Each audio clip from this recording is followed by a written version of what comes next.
지대의 왕이라고 불리우는 독수리의 시각세포는 인간보다 무려 8배나 발달되어 있기 때문에 200m의 상공에서도 땅 위에 풀밭에서 움직이는 약 10cm 정도 크기의 물체를 본다고 하죠.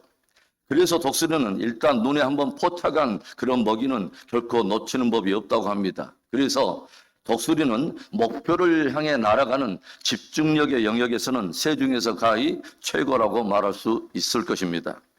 높은 영성의 사람들의 공통된 특징 하나가 있다면 하나님께 집중한다는 것입니다. 여러 마귀의 방해와 사단적 공작에도 흔들리거나 휘둘리지 않고 오직 하나님 한 분을 바라본다고 하는 것이죠.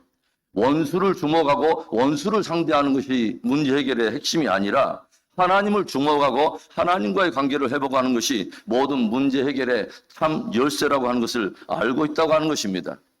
영적 거인들의 흔들리지 않는 유일한 목표 하나는 하나님의 임재와 하나님과 동행하는 것입니다.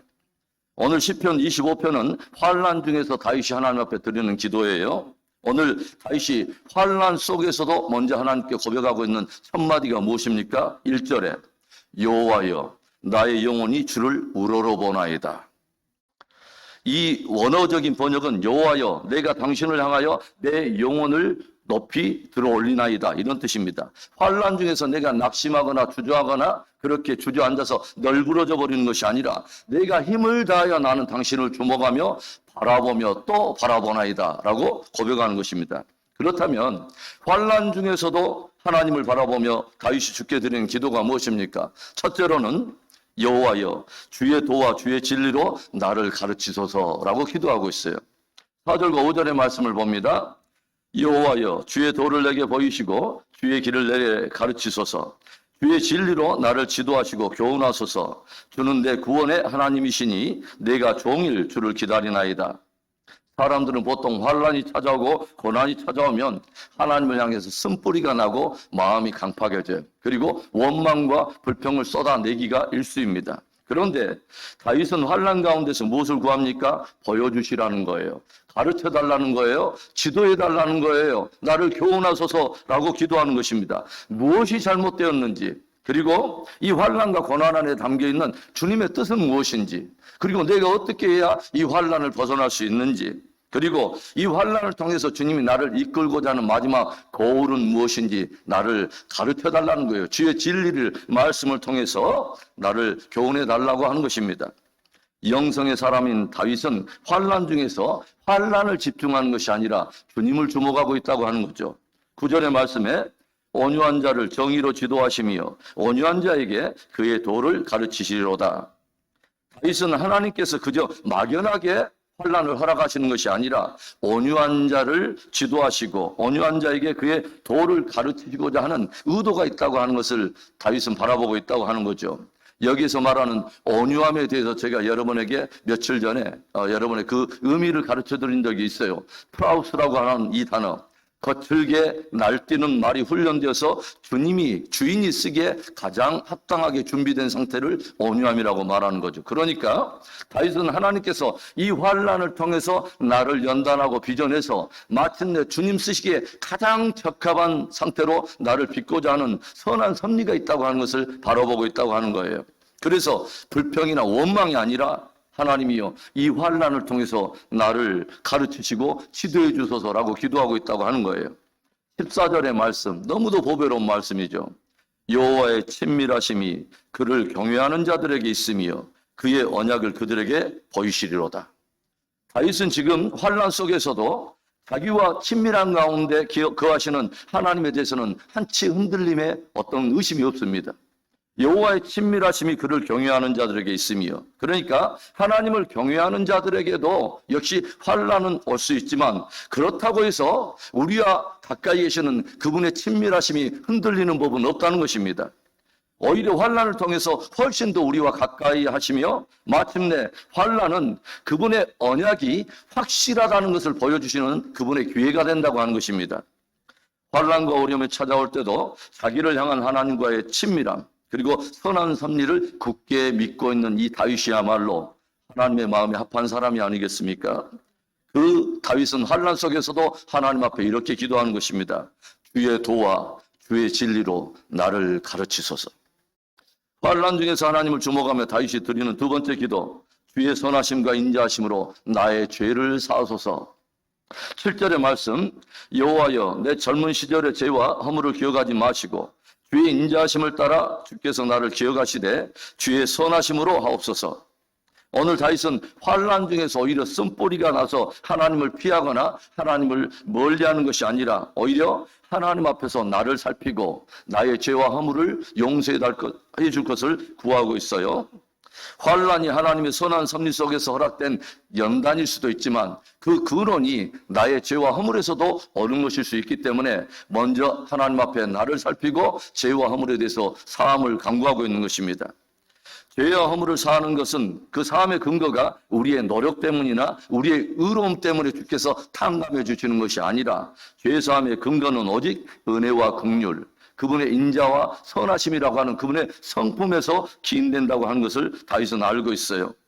하나님께서는 우리의 죄와 허물을 사하기를 기뻐하시는 하나님이라고 하는 것을 다윗은 의심하지 않습니다.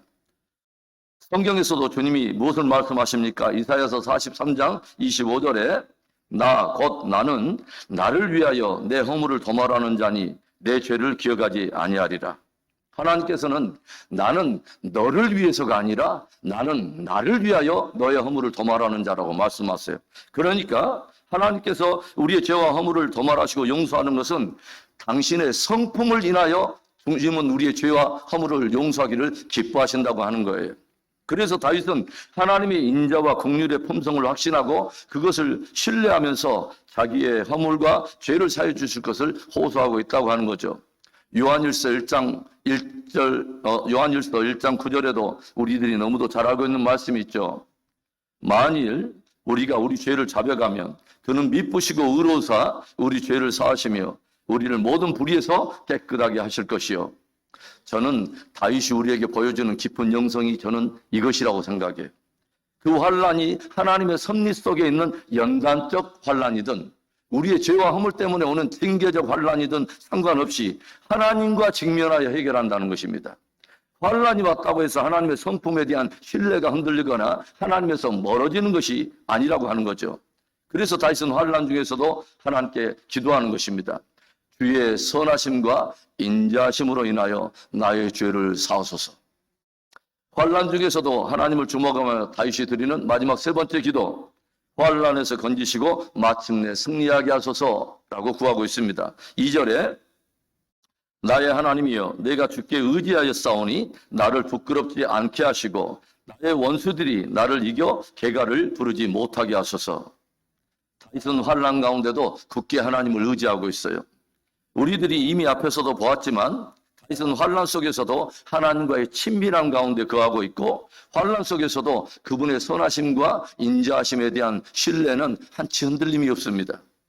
그래서 다윗은 행여라도 나를 부끄럽게 하거나 나를 수치스럽게 그렇게 두지 마시고 나를 찌르고 비방하는 원수에게서 나를 건져내 마침내 승리하게 해달라고 주의 도우심을 구하는 것입니다. 내가 하나님을 여상하게 신뢰하고 있고 의지하고 있지만 연약한 육체를 입고 있는 인간이기 때문에 내 힘으로는 이길 수 없다고 하는 것입니다. 내 힘으로는 원수를 이길 수 없고 환난을 이길 수 없기 때문에 하나님의 도우심을 구한다는 것입니다. 20절에서부터 22절의 말씀, 내 영혼을 지켜 나를 구원하소서. 내가 주께 피하오니 수치를 당하지 않게 하소서. 내가 주를 바라오니 성실과 정직으로 나를 보호하소서. 하나님이여 이스라엘을 모든 환난에서 속량하소서. 사단적 공격과 세상의 조롱과 하나님 없는 자들의 참소와 그들로부터 오는 핍박을 스스로 이길 수 없기 때문에 다윗은 오직 하나, 주께 피한다는 것입니다. 그러니 주님이여 내 영혼을 지켜주시고 수치를 당치 않게 하시고 이 환난에서 마침내 나를 건져내사 승리하게 하소서라고 간구하는 것입니다. 사랑하는 성도 여러분, 여러분은 환난이 찾아오고 삶의 고난이 찾아올 때 어떻게 구하십니까? 그리고 무엇을 기도하십니까? 오늘 우리는 하나님의 마음에 합한 자 다윗의 기도를 통해서 깊은 영성을 배우게 돼요. 다윗은 환난 속에서 기도합니다. 하나님이여 주의 도와 주의 진리로 나를 가르치소서. 주의 선하심과 인자하심으로 인하여 나의 죄를 사하시고 환난에서 나를 건지사 마침내 승리케 하소서. 그 깊은 다윗의 영성이 그리고 환난 속에서도 하나님과의 친밀함 속에 기도하는 그 기도의 깊이가 저와 여러분 안에도 있기를, 그 기도가 회복되기를 주의 이름으로 축원합니다.